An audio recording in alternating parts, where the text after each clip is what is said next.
ചേച്ചിയുടെ ഓട്ടോബയോഗ്രഫീനെ കുറിച്ച് തന്നെ നമുക്ക് ചോദിക്കാം. നിന്ന് കത്തുന്ന കടൽ, ഈ നിന്ന് കത്തുന്ന കടലുകൾ, അതിന്റെ ഒരു കടലുകൾ എന്ന് പറയുമ്പോൾ കടലിനോട് അത്രത്തോളം ഇഷ്ടം കൊണ്ടാണോ ഈ നിന്ന് കത്തുന്ന കടലുകൾ എന്നുള്ള ഒരു പേര് വരാൻ കാരണം?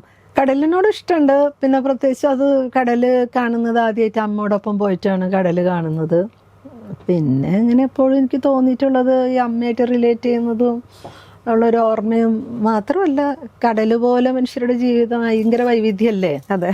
അപ്പൊ നമ്മൾ ഇങ്ങനെ കേട്ടിട്ടുള്ളത് കടലിലും അണയാത്ത തീയുണ്ട്, അതായത് വാൽക്കണോസ് എറപ്റ്റ് ചെയ്യുന്നതായിരിക്കാം.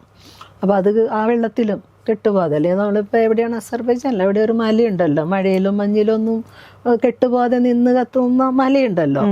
എന്നതുപോലെ കടലിലും അങ്ങനെ തീയുണ്ടെന്നാണ്. അപ്പൊ ഞാൻ വിചാരിക്കുന്ന വെച്ചാൽ മനുഷ്യരിങ്ങനെ പുറമേക്ക് ഇങ്ങനെ പലതും ആണെന്ന് ശാന്തമാണെന്നൊക്കെ തോന്നുമ്പോഴും ഉള്ളിൻ്റെ ഉള്ളിൽ ഈ വേവും നീറ്റലൊക്കെ ആയിട്ടാണല്ലോ അത് കൂടുതലും അമ്മമാരെ ആണ് ഞാൻ കണ്ടത്.